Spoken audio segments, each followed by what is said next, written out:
your seat. Does that Well, wonderful. Thank you both for coming out here. We want to have an informal conversation about a very serious subject, and I'll start with you.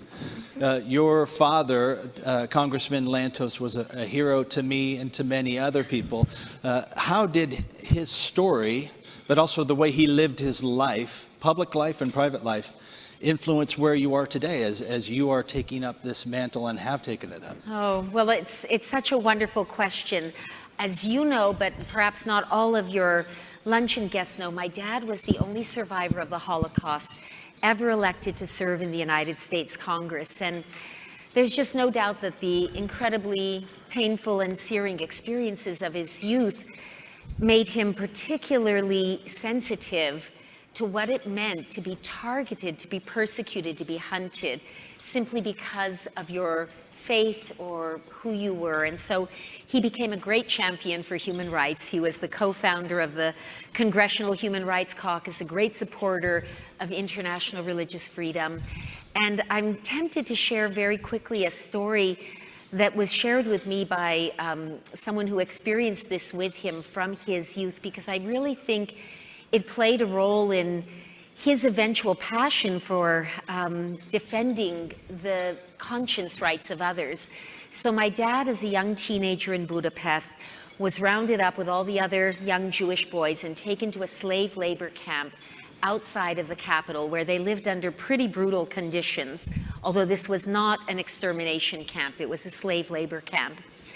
And for whatever reason, the commander of the particular barracks that my father and his friend were in decided to kind of burnish, if you will, his reputation by forcing all the boys in his barracks to be converted, to be baptized. Okay. And you know, my dad was not actually a particularly religious young Jewish boy at that time, young man, but there was something in him that understood that if he allowed, under these horrible circumstances, this overriding of his own conscience, his own freedom, his own will to take place, that he would lose something very, very precious in that process. All of the boys agreed to be baptized, with the exception of my father and this one friend of his. Wow. And they were badly beaten for their refusal.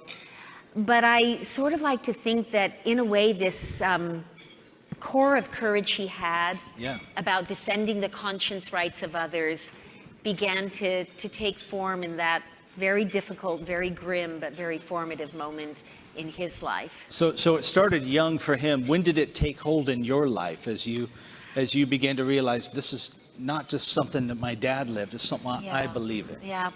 Well, you know, I mean, I think growing up, he was a very forceful personality, as his former friend and colleague, Ambassador Brownback, can attest. And my mother is actually an equally forceful personality. She is a dynamic, gorgeous, amazing Hungarian, happens to be a cousin of the Gabors, you know, Zsa and Eva Gabor, but we thought she was more beautiful than her glamorous cousins. But they were such a powerful influence on me. I think my sister and I both kind of not only got it a little bit in our DNA, but certainly breathed it in around the dinner table, just in our circumstances, and seeing our parents live lives dedicated to fighting for human rights. And so it's been a very natural progression. But I will say that when I was given the tremendous opportunity of serving on USCIRF, the U.S. Commission on International Religious Freedom, sort of my depth of understanding about the dimensions of the challenge was greatly enhanced. And so it's become a real guiding force in my life. That's wonderful. Now, Sam, when did you first realize that you were the governor of Texas? We've always thought of Texas as a southern county of Kansas, so that's kind of, it's just been going with being a Kansan, Texas that way. You could have picked any number of subjects in your public service to dive in on. Why religious freedom? I've wondered that sometimes myself, but and then when I look back on it, my mother was born in the house and on the property where John Brown would stay in Osawatomie, Kansas. John Brown, the famous abolitionist that lit the fire on the Civil War. When the Battle of Osawatomie loses one of his sons and declares 10 years before the Civil War, there will not be peace in this land until the issue of slavery is resolved. So maybe it was just in the soil that was there. But I started hearing about these cases when I was first in the United States Senate. I had a staff member, Sharon Pate, fabulous on this topic. She was saying these people are being held in Central Asian prisons for simply being a minority faith. And I said, that's wrong, that's terrible. Let's do something.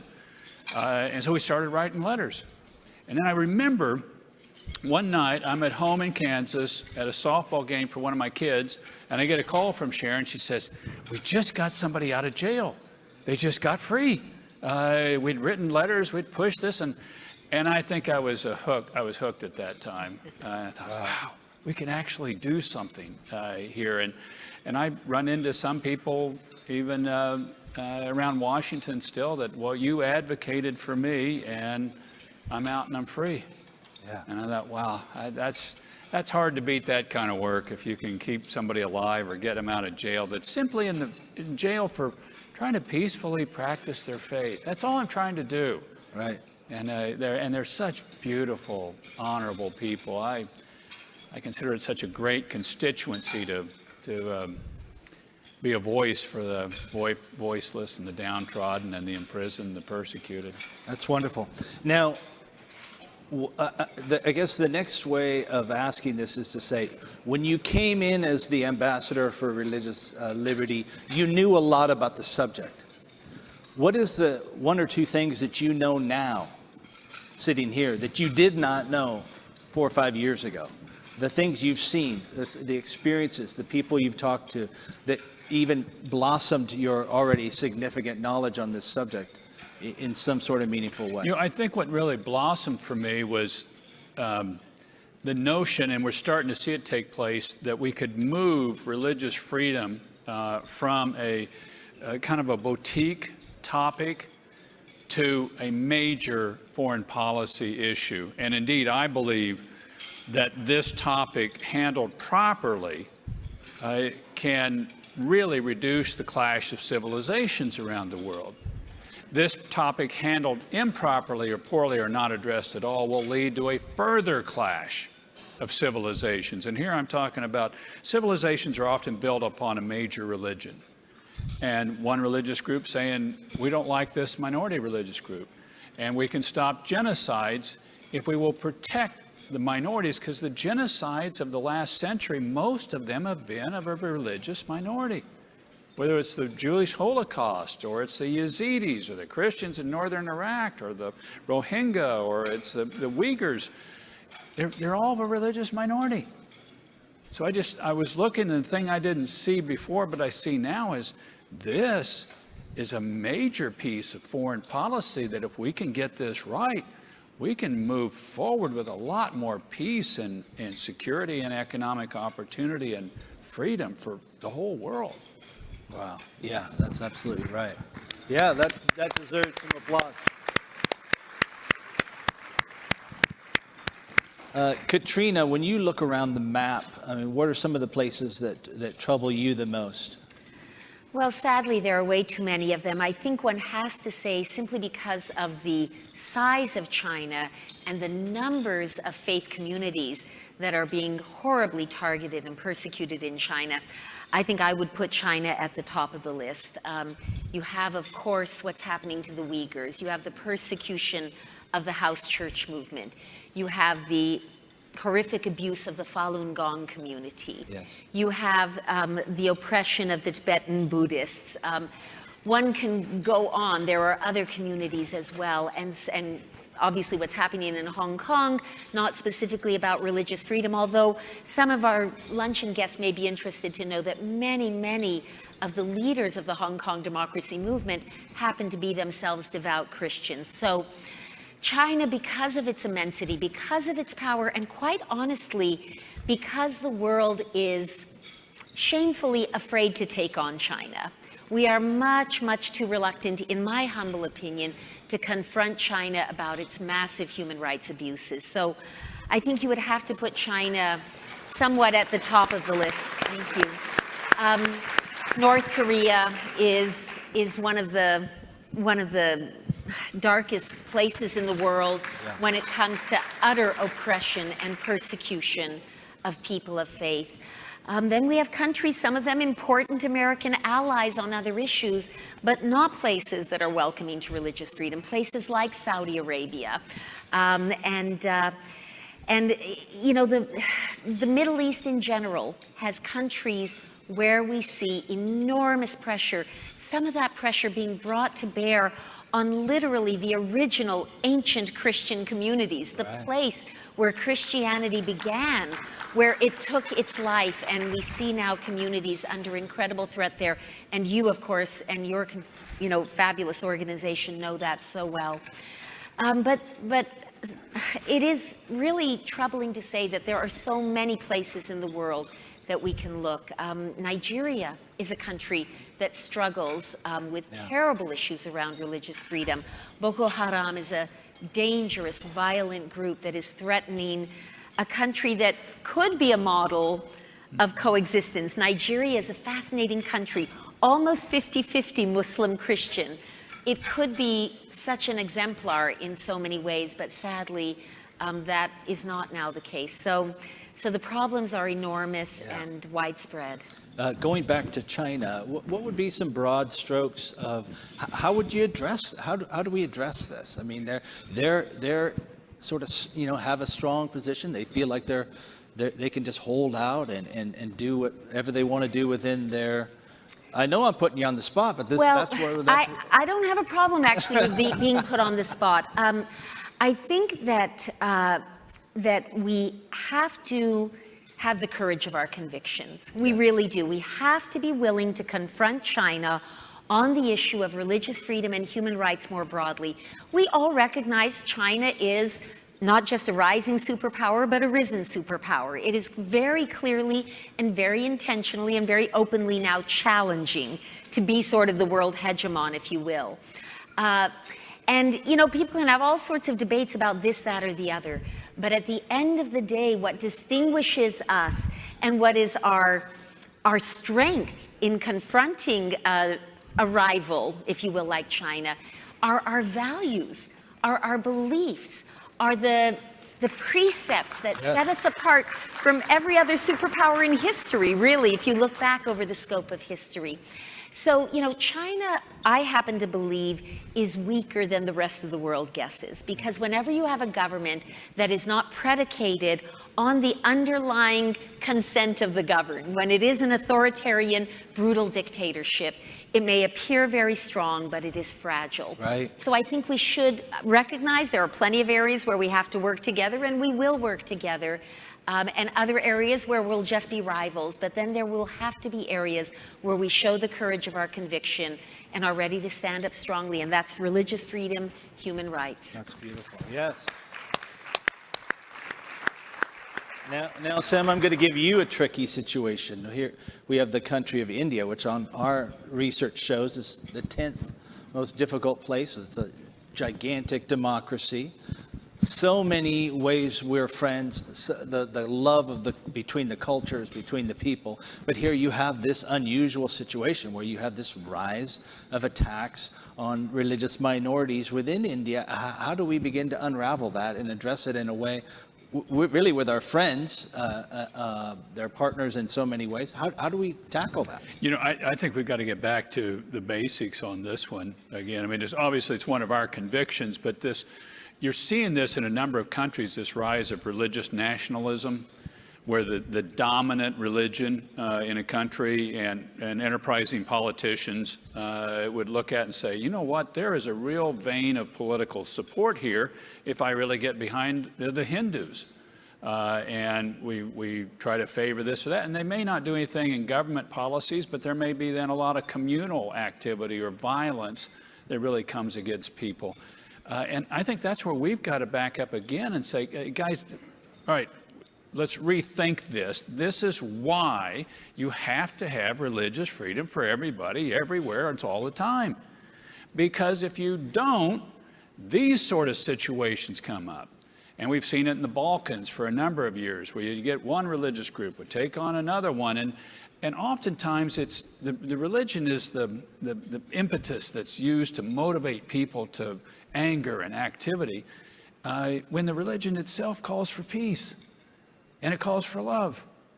But then it becomes a matter of division, and so you get a spirit of division taking place, and of religion instead of faith, and off we go. And then you see all the violence and division and difficulty. But if you would back up and say, no. Religious freedom, it means you protect your religious minorities, and they have these fundamental human rights, these fundamental, in my belief, God-given human rights that have to be protected. And if we don't do that, we're going to see the growth and rise of this. And it'll be India today, it'll be some other place tomorrow, because kind of the nature of what happens in a fallen world. Right.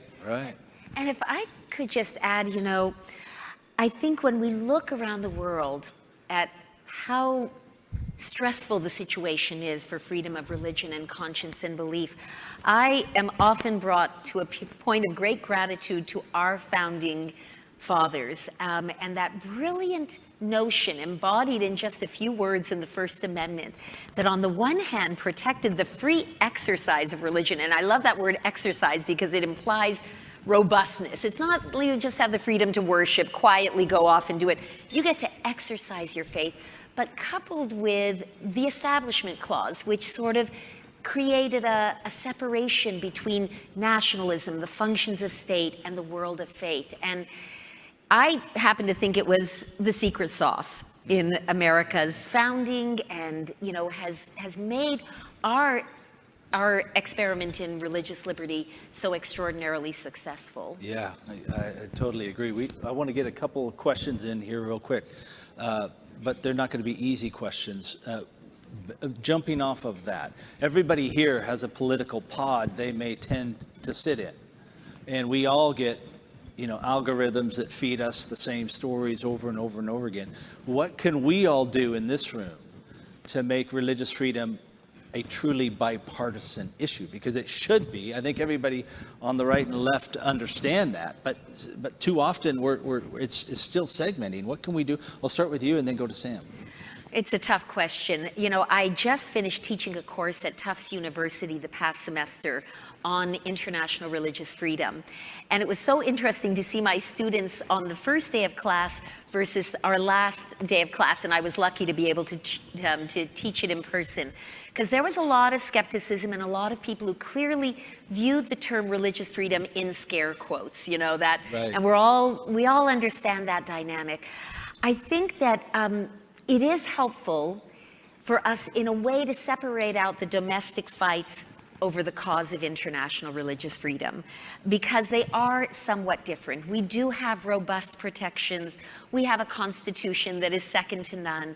We have mechanisms in this country for sort of trying to work through the religious freedom issues that arise domestically. But internationally, as we have seen, as the first plenary showed, we are dealing with genocide, with state-sponsored persecution, with complete marginalization of communities. Take the Ahmadi Muslims in Pakistan, and those must not be partisan issues. We must be able to come together because they are human rights at the most fundamental and basic level.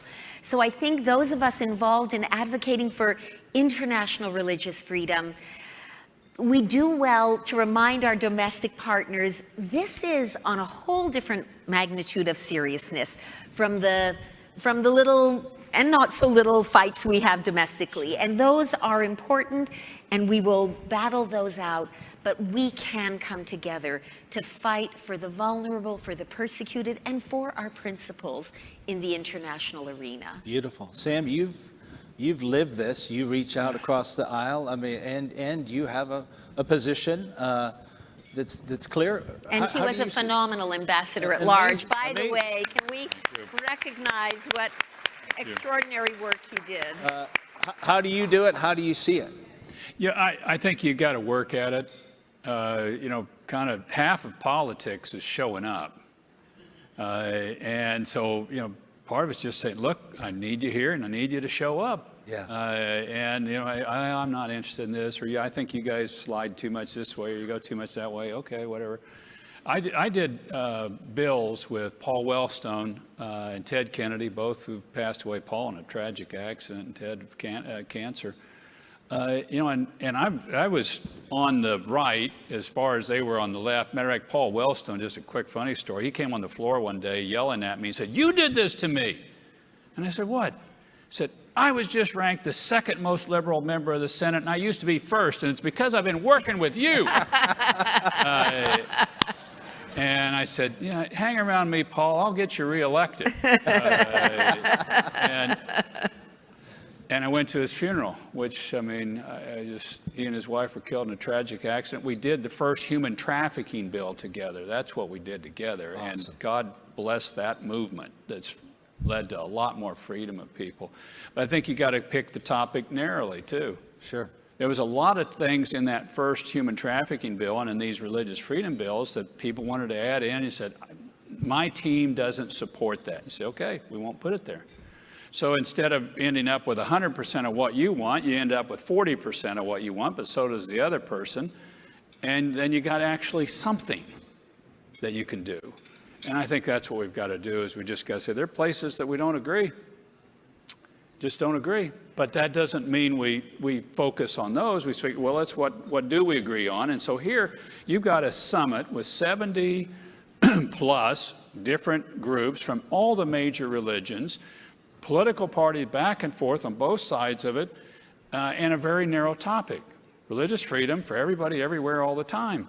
So the bigger the coalition, the more narrow the topic, often is what you have to do. And I think that's going to be a key for us moving forward to maintain the bipartisan nature of it. And then again, I want to double back to this, because I really think we need to elevate the issue broadly in the foreign policy community, because this is a top tier key issue to get right, and if you get it wrong, we have lots of ramifications down the pipe. Right.